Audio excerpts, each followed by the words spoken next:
It's the 2019 Great Ontario Yield Tour. My name is Moe Agostino, Chief Commodity Strategist with Farms.Commerce Management. It's August 13th. We're in Chatham-Kent, southwestern Ontario. We're here with our good friend, Philip Shaw. Most of you know Philip Shaw. Philip, thank you for your time. Nice to see you. Glad yes. You know what? It's been a very unprecedented year. You guys have had a lot of challenges. There's been Chatham-Kent's a big corn production county. Tell me your experience. What happened this year? It was horrendous. In my career, it's unprecedented for how difficult this was.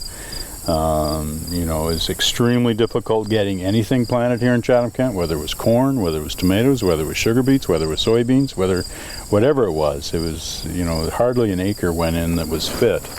And it all got to the end of June, and just like I told you, is that we started out in April and May trying to get things planted, but by the end of June, if you weren't getting stuck, you planted, and that tells you how difficult it was.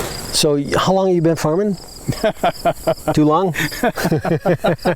I'm 60 years old, believe it or not, so I've been farming all my life, but probably full-time for 40-some years. And you've never seen anything like this? I've never seen anything like this, and if my late father was alive, he would say the same thing. Right. It was just unprecedented. The thought went by that, is this going to happen or not? Am I going to not get planted?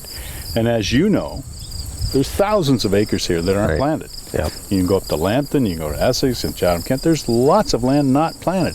My gosh, Mo, in my career, I could never even imagine that. And then you imagine it happening to yourself, which it almost did, and I'm thinking, what would you do? Right. But here we are. And what do you think? I mean, this is one of your fields. It doesn't look too bad, but it's August 13th. That's right. People ask you how your crops, and I say they don't look too bad, but it's August 13th, like you say. This was planted, I think, around the 20-something of May. It was the first field planted. It was planted in unfit conditions. It didn't look all that good up until now. It doesn't look too bad now.